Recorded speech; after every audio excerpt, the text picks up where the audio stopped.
trăim niște vremuri foarte, foarte frumoase. Mi s-a părut extraordinar că am văzut în continuare pe stradă femei din astea care lucrează. Prostituate.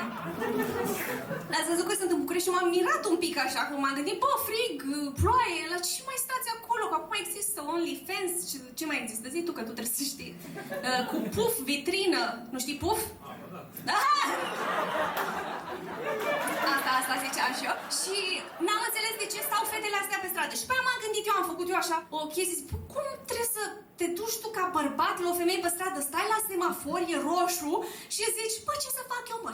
Că durează roșu ăsta. Hai să trag o străduță, o iau pe fata asta și trebuie să te ascunzi, că n-a să fie întuneric. Fata aia trebuie să chinuie peste schimbător, o înțeapă în coastă, să pleacă unde, scuipă.